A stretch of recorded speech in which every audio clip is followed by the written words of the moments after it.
Santapan Harian Kamis 15 Januari 2026.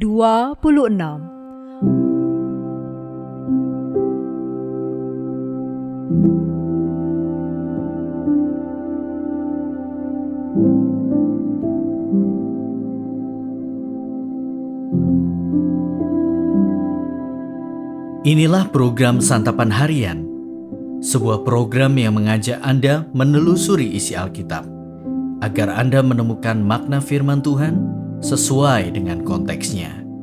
Santapan Harian tertuju bagi Anda yang ingin memiliki kehidupan rohani yang segar, kuat, dan sigap. Hari ini kita akan membaca Yohanes pasal yang ke-7 ayat 14 hingga ayatnya yang ke-24. Namun sebelumnya, mari kita berdoa. Allah Maha Bijak dan Maha Kasih, tolonglah kami agar rendah hati dan mau mendengarkan hikmat-Mu hari ini. Di dalam kasih Kristus kami berdoa. Amin. Yohanes 7 ayat 14-24. Waktu pesta itu sedang berlangsung, Yesus masuk ke bait Allah lalu mengajar di situ. Para pemuka Yahudi pun merasa heran dan berkata, "Bagaimanakah orang ini mempunyai pengetahuan demikian tanpa berguru?" Jawab Yesus kepada mereka, "Ajaranku tidak berasal dari diriku sendiri, tetapi dari Dia yang telah mengutus aku. Siapa yang mau melakukan kehendaknya, ia akan tahu entah ajaranku ini berasal dari Allah, entah aku berkata-kata dari diriku sendiri.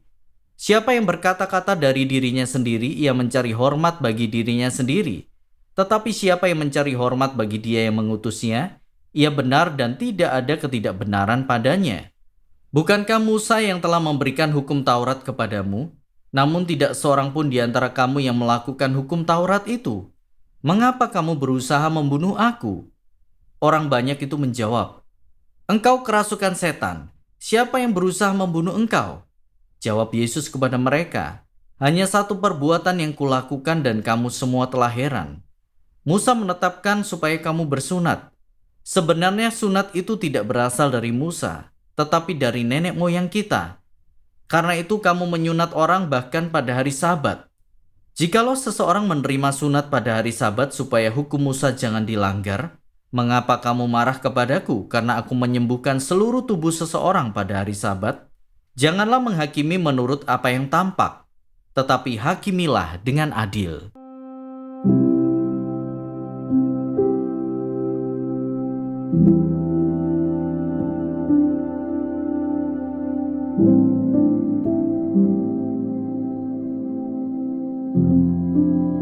Sahabat Scripture Union Indonesia, perikop kita saat ini adalah kisah ketika Tuhan Yesus mengajar di dalam bait Allah.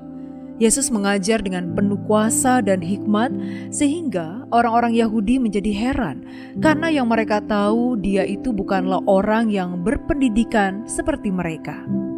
Karena itu Yesus menjelaskan kepada mereka bahwa ajarannya itu berasal dari Bapa yang telah mengutusnya. Ia juga mengajak mereka semua untuk tidak menghakimi hanya dengan dasar apa yang tampak, tetapi perlu untuk bersikap adil. Lalu, apa yang dimaksud Tuhan Yesus perihal menghakimi dengan adil? Kata menghakimi yang digunakan Tuhan Yesus dalam perikop ini dalam teks aslinya atau dalam bahasa Yunani adalah krino. Artinya adalah menilai, membedakan, dan menghukum. Jika disesuaikan dengan konteks bacaan, dapat dimengerti bahwa yang dimaksud oleh Tuhan Yesus adalah tentang bagaimana menilai seseorang. Jangan terlalu cepat menyalahkan orang lain tanpa menyelidikinya dengan baik. Tertulis, jangan menghakimi menurut apa yang tampak. Hal ini menunjukkan bahwa penghakiman bukanlah tindakan yang sepenuhnya dilarang, asalkan dilakukan dengan cara yang benar dan adil. Selain itu, menghakimi dan menilai terdengar sama, tetapi sesungguhnya berbeda. Artinya boleh menilai, tetapi jangan terburu-buru menghakimi. Dengan demikian, anak Tuhan akan lebih bijak mengendalikan pikiran dan penilaiannya terhadap seseorang. Dalam hidup ini, ada saja situasi di mana kita dituntut untuk menilai baik atau tidaknya sesuatu ataupun seseorang. Disinilah hikmat dari Tuhan kita butuhkan, agar kita tidak terburu-buru menghakimi saat menilai. Tugas kita sebagai anak Tuhan adalah menyadarkan, bukan mencari-cari kesalahan orang lain, bukan pula menjatuhkan dan mempermalukan orang lain. Waspadalah, jika kita terlalu banyak menghabiskan waktu menilai orang lain, kita menjadi kekurangan waktu mengasihi mereka. Jika ada yang berbuat salah, tegurlah dan ajarlah dalam kebenaran agar kita bersama-sama dimenangkan di dalam Tuhan.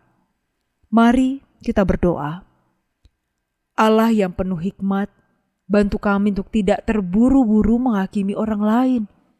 Ajar kami untuk melihat dengan pengertian dan kasih, serta menilai dengan hati yang lembut, sehingga kami selalu ingat bahwa setiap orang berharga di mata-Mu dan berhak mendapatkan kesempatan untuk tumbuh. Di dalam nama-Mu Yesus, kami memohon. Amin.